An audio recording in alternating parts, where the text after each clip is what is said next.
बड़ा अच्छा सिम्टम आपने डिस्कस किया है कि साहसजन्य राजक्षमा में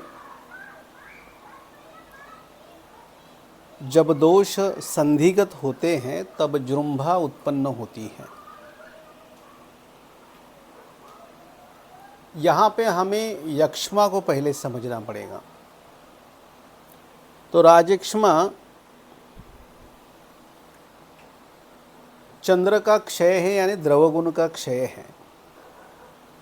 द्रवगुण जो होता है रस में होता है, रक्त में होता है, धातु में होता है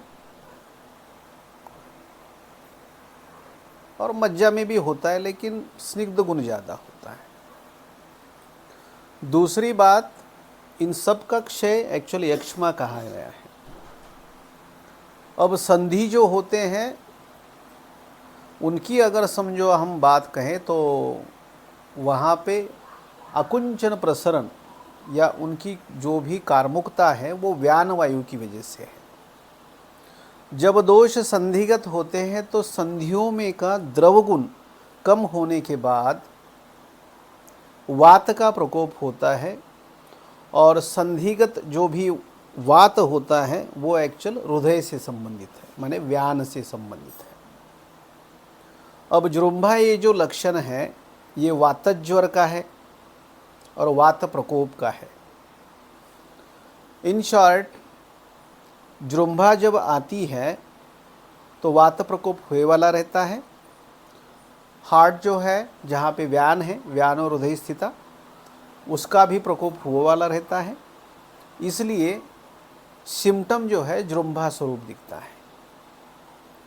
अबे हमारे यहाँ ट्रीटमेंट करते समय वातज्वर की चिकित्सा भी करनी पड़ेगी, व्यान से रिलेटेड हृदय की भी चिकित्सा करनी पड़ेगी, साथ ही साथ यक्ष्मा के द्रवगुण के क्षय के लिए आपको यापन बस्ती करने पड़ेंगे, या फिर पूर्ण चंद्रोदय देना पड़ेगा, या यक्ष्मा संबंधित चिकित्सा करनी पड़ेगी।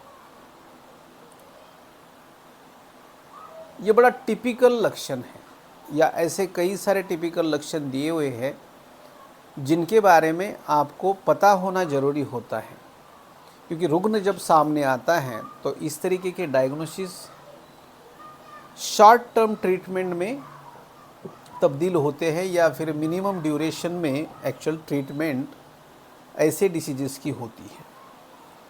तो कभी जृंभा दिखेगी तो कभी किसी डिसीज़ के बारे में कोई अलग सिम्टम दिखेगा जो आपकी ट्रीटमेंट की दिशा को बदल सकता है। Thank you.